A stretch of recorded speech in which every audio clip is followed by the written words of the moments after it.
Another day, another vlog, another chika here in SG guys. Maaga pa nga lang ay nagluto na ako dito. Pero yung madali lang niluluto natin, ito, naglungganisa lang ako dito. At nung maluto na, ay susunod naman natin yung kanin. Lalagyan lang natin to ng kanin kasi sayang nga yung pinakasabaw na itong lungganisa. At favorite ito ng Jurassic ko. Inuuna ko muna talagang pakainin si Habi at itong aking bunsong Jurassic kasi wala siyang pasok ngayon. Pero kahit hindi ako kumakain, nakatabi ako sa kanila. Ayan nga guys, after nilang kumain, ay ito na naman ang gagawin natin. Magsusort muna tayo na itong ating labahin dahil for 3 days guys, ganito na karami ang ating labahin. Kailangan makapagsalang na tayo para habang nagko-coffee tayo ay umiikot-ikot na to. Ang ginagawa ko pala dyan guys, nilalagyan ko muna siya ng sabon and then pagigilingin ko ng konti para ma-mix na yung sabon. Saka natin ilalagay itong mga ating umo. At habang iniintay natin yan, pwede na tayo mag-coffee.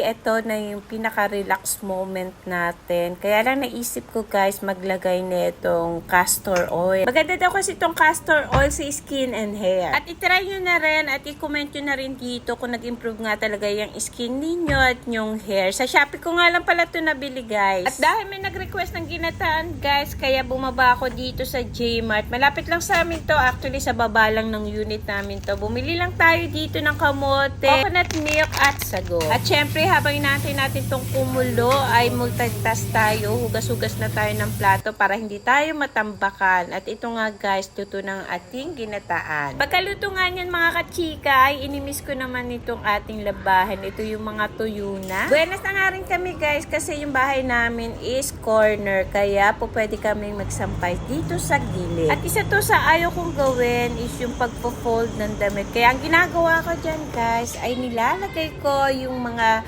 hindi patuping mga damit sa kanya-kanya nilang bed para sila ang maglipit ng kanilang mga damit. Dati naisip ko na magkanya-kanya silang laban ng damit. Kaya lang guys, na-realize ko, magastos pala sa kuryente yung ganon. Kaya ako na lang ang naglalaba kasi gusto ko yung washing machine ay puno. At nagreklamo na rin ako sa kanila dahil ako na nga naglalaba at ako pa rin na nagliligpit. Kaya ang ginagawa ko ngayon guys, ay nilalagay ko na nga lang sa bed nila para maobliga silang iligpit ang kanilang mga damit. After nga niyan, ay kumain na tayo na itong ating masarap na ginataan na approve kay Habi. After natin sa gawaing bahay at tapos na rin mag-work si Habi, kaya ready na tayo sa ating mga series. And mga kachika, follow for more.